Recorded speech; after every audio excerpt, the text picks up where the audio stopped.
Iran கை ஓங்கி இருக்கு.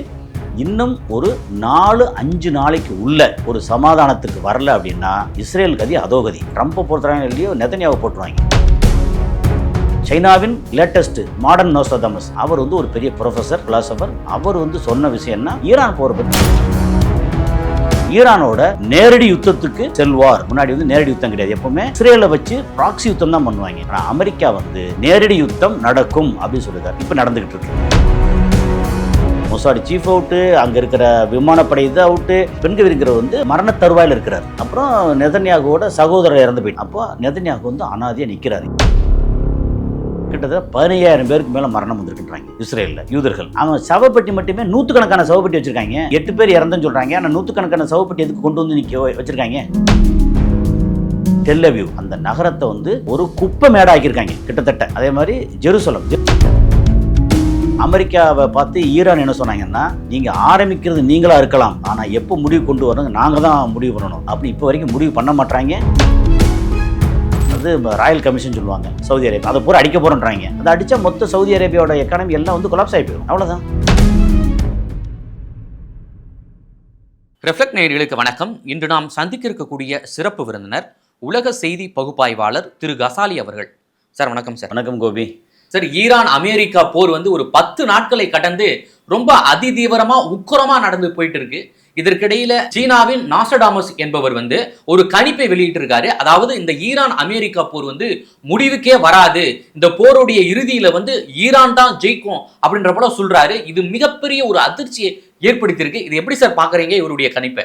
நாஸ்ட்ராடமஸ் சொல்லி ஏற்கனவே அவர் நாஸ்ட்ராடமஸ் ப்ரொஃபஸி கேள்விப்பட்டிருப்பீங்க.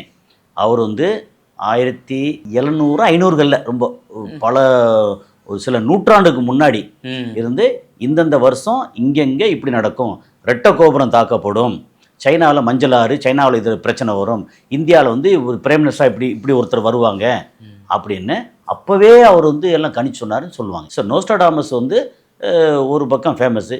இன்னொரு அம்மா கண் பார்வை இல்லாதவங்க. ஓகே, அவங்க சொல்கிற ப்ரொஃபஸிலாம் என்னென்னா எதிர்கால கணிப்பு அப்படி சொல்லுவாங்க. இதெல்லாம் ஓகே. ஆனால் என்ன, நாஸ்ட்ராடமஸ் நானும் படித்து பார்த்தேன். 4 நாள் வரியாக இருக்கும்.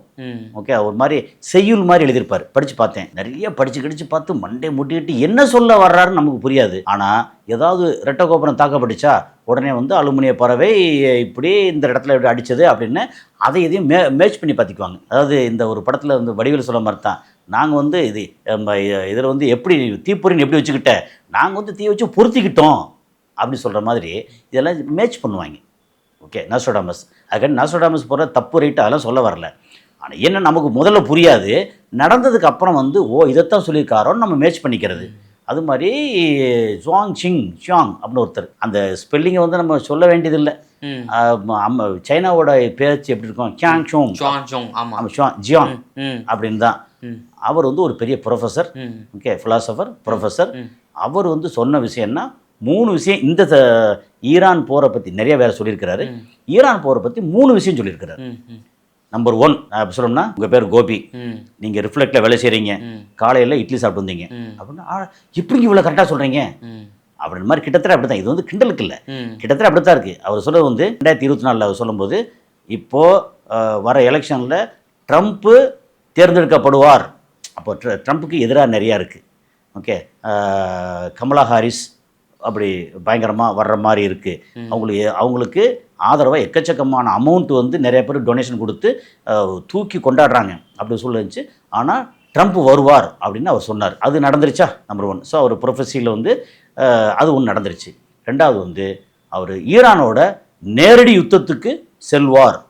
முன்னாடி நேரடி யுத்தம் கிடையாது, எப்பவுமே இஸ்ரேலை வச்சு ப்ராக்ஸி யுத்தம் தான் பண்ணுவாங்க.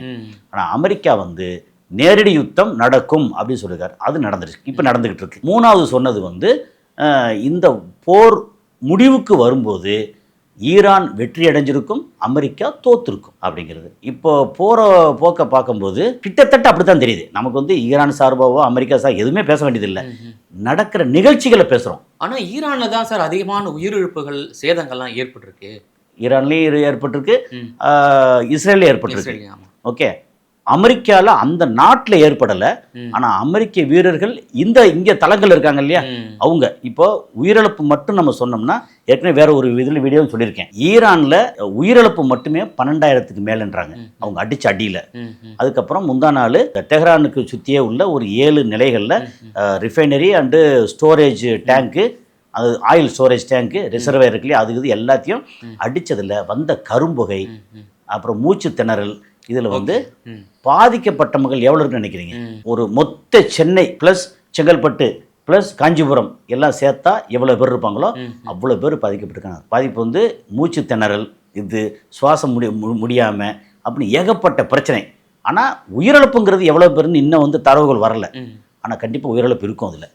ஏன்னா மூச்சு திணறல், ஆஸ்துமா இருக்கு, இது இருக்குது, உடம்பு சரியில்லை, ஒரு மாதிரி அறகுறையாக இருக்காங்க அப்படின்னா அவங்க வந்து எப்படி பார்த்தாலும் அவங்களுக்கு வந்துடும் அப்படி.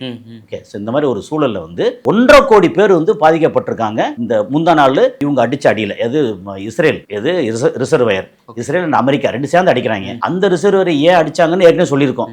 அது வந்து சைனாவுக்கு அந்த எண்ணெய் போகக்கூடாது அப்படிங்கிறதுக்காக இருக்கிறத பூரா டெஸ்ட்ராய் பண்ணிட்டாங்க. இன்னும் எரிஞ்சுக்கிட்டு இருக்கு, அவ்வளோ ஈஸியாக அணைக்க முடியாது, எரிஞ்சுக்கிட்டு இருக்கு.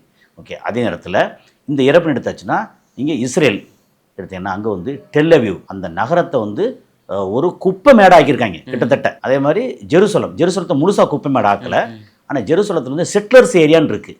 எப்படின்னா அங்கே பாலஸ்தீனர்கள் இருந்த இடத்த பாலஸ்தீனை பூரா விரட்டி விட்டுட்டு அதுக்கப்புறம் வந்து அங்கே கொத்து குண்டை போட்டு இஸ்ரேல் இருக்காங்கல்ல அவங்க இடத்த பூரா அடிச்சிருக்காங்க. ஸோ இதெல்லாம் பார்த்தீங்கன்னா அங்கே மரணம் எவ்வளோ வந்திருக்கும் அப்படின்னு சொல்றதுன்னா கிட்டத்தட்ட 15,000 பேருக்கு மேல மரணம் வந்திருக்குன்றாங்க இஸ்ரேல்ல யூதர்கள். ஆனா ஈரானுடைய உயிரிழப்புகள் தான் பெருசா பேசப்படுது, அது வெளியே வருது. அங்க வந்து இஸ்ரேல் வந்து வெளியே வர மாட்டேங்குது. ஃபியூச்சர்ல கொஞ்சம் கொஞ்சமா வரும். சில போட்டோக்கெல்லாம் வந்திருக்கு. அவன் சவப்பெட்டி மட்டுமே 100கணக்கான சவப்பெட்டி வச்சிருக்காங்க. 8 பேர் இறந்துன்னு சொல்றாங்க. ஆனா 100கணக்கான சவப்பெட்டி எதுக்கு கொண்டு வந்து வச்சிருக்காங்க? நிறைய பேர் இறந்து போயிட்டாங்க. அதுல நேத்து முந்தா நாள் இந்த டைம்ல யார் அப்படின்னா நம்ம நெத்தன்யாஹூ கூட சகோதரர் அடிச்ச அடியில் இறந்துட்டாரு. அதுக்கப்புறம் பிரசிடென்ட் நினைக்கிறேன் பென்கவீர் அவர் வந்து மரணப்படுக்கையில் கிடக்காரு. இறந்து போகல, இறந்து போயிடுவார். மரணப்படுக்கையில் கிடக்காரு. தளபதி டோமர் பார்னு சொல்லிட்டு அவரும் வந்து அவர் ஏற்கனவே இறந்துட்டாரு. அது போக வந்து இவர் நம்ம மொசாட் இருக்குல்ல, மொசாட சீஃப் அவர் அவுட்டு, மொசாட் சீஃப் அவுட்டு, அங்க இருக்கிற விமானப்படை இது அவுட்டு. பென்கவீர்ங்கிற வந்து மரண தருவாயில் இருக்கிறார். ஓகே, அப்புறம் நெதன்யாகுவோட சகோதரர் இறந்து போயிட்டாரு. அப்போ நெதன்யாகு வந்து அனாதையா நிக்கிறாரு. என்ன பண்ண தெரியும், அனாதையா நிக்கிறாரு. அப்படி ஒரு சூழல். Okay okay. ஸோ இந்த மாதிரி அங்கேயும் உயிரிழப்பு. சரி, அமெரிக்காவில் அங்கே உயிரிழப்பான்னா அமெரிக்காவில் நேரடி உயிரிழப்புல இப்போ வந்து குண்டு வெடிச்சது அது வேற தனி. ஆனால் அமெரிக்க வீரர்கள் இங்கே தளங்கள் இருக்காங்கல்ல அவங்க 1200 பேருக்கு மேலே இறந்து போயிருக்கதா உறுதிப்படுத்தப்படாத தகவல். ஏன் இதை சொல்கிறோம் அப்படின்னா நமக்கு எங்கேருந்து கிடைச்சது அப்படின்னா பல இடங்கள்ல வந்து பார்த்ததுல இவங்க பிபிசியாக இருக்கட்டும் அல்லது சிஎன்என்னாக இருக்கட்டும், நியூயார்க் டைம்ஸாக இருக்கட்டும் அல்லது வால்ஸ்ட்ரீட் ஜேர்னலாக இருக்கட்டும் அல்லது டைம்ஸ் ஆஃப் இஸ்ரேலாக இருக்கட்டும், இதில் எதையுமே சொல்ல மாட்டாங்க. ஒரு பக்கம் பார்த்தீங்கன்னா இங்கே கல்ஃப் நியூஸு இல்லை அல் ஜசீரா இவங்களும் பெருசாக சொல்ல மாட்டாங்க. ஏன்னா கல்ஃப் நியூஸ் வந்து யுஏயோடது, அல் ஜசீரா கத்தாரோடது, அப்புறம் சவுதி கெசட் அப்படின்னு எடுத்தீங்கன்னா சவுதி அரேபியாவோடது. ஓகே, ஸோ இவங்களும் வந்து படார்னு வெளிப்பட சொல்ல மாட்டாங்க. ஆனால் இதில் வந்து இன்ஸ்டாகிராம் இருக்குல்ல, அதில் அது போக வந்து டெலகிராம், இதில் டீட்டெயில் நிறைய வருது. இந்த டீட்டெயிலை பார்த்தீங்கன்னா இதில் இவ்வளோ பேர் இறந்து போயிருக்க வாய்ப்பு இருக்கு அப்படின்ட்டாங்க. அதை தான் நம்ம கன்வே பண்ணுறோம். அது நம்ம வந்து உறுதிப்படலாம் சொல்லலை. ஆனால் 1200 போர் வீரர்களுக்கு மேலே இறந்துருக்காங்க. ஏன்னா அங்கே இருக்கிற அத்தனை தளத்தை 27 தளத்தை அடிச்சிருக்காங்க. பெரிய தளங்களை பூரா அடி பின்னிருக்காங்க. அப்போது அடித்து ஒரு ஆஃபீஸில் உட்காந்துருக்காங்கன்னா 10 பேர் 20 பேர் உட்காந்தாங்கன்னா அடித்தா நிறைய பேர் காலி அப்படிங்கிறது. ஸோ இந்த மாதிரி இங்கே அடிச்சிருக்காங்க. இப்போ இந்த சூழலில் இவங்க ஏற்கனவே இதில் நம்ம இதிலே பேசியிருந்தோம், இவங்க கையில் இருக்கிற ரிட்டாலியேட் பண்ணக்கூடிய ஆன்டி ஏர்கிராஃப்ட் மிசைல் ஸ்டாக் எல்லாம் குறைஞ்சிருச்சு. ஆனால் ஈரான் வந்து அவங்க கையில் இருக்கக்கூடிய மிசைல்ஸ் வந்து நிறைய இன்னும் இருக்குது, ஸ்டாக் இருக்குது, மிசைல்ஸ் ட்ரோன் ஸ்டாக் இருக்குது. அவங்க தான் சொல்கிறாங்களே இது வரைக்கும் நாங்கள் பழைய ஜெனரேஷன் யூஸ் பண்ணது தான் அந்த கருவிகளை தான், அந்த மிசைல்ஸ் அந்த ஆயுதங்கள் தான் யூஸ் பண்ணுறோம். என்னுடைய நியூ ஜெனரேஷனுடைய ஆயுதங்கள் இன்னும் பயன்படுத்த ஆரம்பிச்சிட்டாங்க. நியூ ஜெனரேஷன் வந்து நீ hypersonic and ballistic missile use பண்ண ஆரம்பிச்சிட்டாங்க. அது ஹைபர் ஷேக்கன், கடர் அப்படின்னு அதெல்லாம் பேர் நிறைய வரிசையாக இருக்குது. ஓகே, அதெல்லாம் யூஸ் பண்ண ஆரம்பித்தா அதை தடுக்கவே முடியல. ஏற்கனவே அவங்களோட ரேடாரெல்லாம் கண்ணு குருடாகி போச்சு, அது ஒன்றும் பண்ண முடியல. ஸோ நேராக போய் அடிக்கிறாங்க இப்போ. அதனால இப்போ ஈரான் கை ஓங்கி இருக்கு. இன்னும் ஒரு 4-5 நாளைக்கு உள்ள ஒரு சமாதானத்துக்கு வரல அப்படின்னா இஸ்ரேல் கதி அதோகதி, சுத்தி இருக்கக்கூடிய அரபு நாடுகள் கதி அதோகதி. ஏன்னா இப்போ வந்து இப்போ வரைக்கும் 11ஆம் நாள் ஆச்சு. இப்போ வரைக்கும் அந்த ஹர்மோஸ் ஜலசந்தி இன்னும் மூடி கிடக்கு. அங்கே வந்து வெறுமனே ஒரு ஒரு நாளைக்கு ஒரு 2,20,00,000 barrel crude oil and natural gas. அது மட்டும் இல்லை, இங்கேருந்து இந்தியாவிலேருந்து, பாகிஸ்தான்லேருந்து, ஸ்ரீலங்காவிலேருந்தோ இல்லை மற்ற இடங்கள்ல இருந்தோ வெளிநாடுலேருந்து போகக்கூடிய காய்கறியிலிருந்து உணவுப் பொருள்லேருந்து அத்தனையும் போகணும்ல, அந்த கப்பலும் போக முடியல. அப்போது பஞ்சம் வந்து அங்கே வர்றதுக்கான இந்த மிடில் ஈஸ்டில் இருக்கக்கூடிய ஜிசிசி அரப் கண்ட்ரி, நான் ஜிசிசி அரப் கண்ட்ரி, இதில் என்னென்னா இந்த கீழே இருக்கக்கூடிய ஏமன், ஓமன் இருக்கு இல்லையா, ஓமனுக்கு வந்து வர்றதுக்கு வாய்ப்பு இருக்குது. ஓமன் வழியே வந்து அங்கேருந்து நிலப்பரப்பு வழியே போகிறதுக்கும் வாய்ப்பு இருக்குது. ஆனால் நேரடியாக அவங்கவுங்க சீ போர்ட் இருக்குல்ல, துறைமுகத்து வழியாக வந்து இறங்குறதுக்கும் இந்த இடத்துல வந்து ரோட்டில் போய் போகிறதுக்கு வித்தியாசமாக இருக்குது. ஒரு கப்பலில் வந்து இங்கே ஓமானில் இறங்கி அப்புறம் எல்லாத்தையும் கண்டெய்னர் பூரா இறக்கி எத்தனை லாரியில் எவ்வளோ கொண்டு போக முடியும்? அது வந்து ஒரு ப்ராக்டிக்கலி கொஞ்சம் கஷ்டம் இருக்குது. ஸோ இப்போ அரிசி உணவு பஞ்சம் வர்றதுக்கு வாய்ப்பு இருக்குது. இந்த மாதிரி இடத்துல இன்னும் ஒரு வாரத்துக்குள்ளே போர் வந்து வேறு திசைக்கு போகும். நிறுத்தி ஆகணும். நிறுத்தலைன்னா அமெரிக்கா பெரும்பாடாக இருக்கும். இந்த ஷூன் ஜியாங் பேசும்பொழுது அவர் வந்து இந்த போரால் வந்து ஈரானுக்கு தான் நன்மை அதிகம், ஈரான் வந்து இதற்காக சுமார் 20 ஆண்டுகளாக வந்து பயிற்சி பண்ணிட்டு இருந்தாங்க அப்படின்ற போல சொல்றாரு. அது உண்மைதானே? 20 வருஷத்துல எத்தனை போர் வந்து ஈரான் பண்ணியிருக்காங்க? ஒண்ணுமே கிடையாது. ஆனா போன வருஷம் மட்டும் ஒரு 12 நாள் போர் பண்ணாங்க. அந்த 12 நாள் போர்ல ஈரான் கை வந்து ஓங்கி நிக்குது. அப்புறம் பயங்கர பிரச்சனை வந்து இஸ்ரேலுக்கு வந்துன்னு சொல்லித்தான் அமெரிக்கா அவசரமா வந்து சமாதானப்படுத்துறாங்க. ஓகே ஓகே போர் முடிஞ்சுன்னு.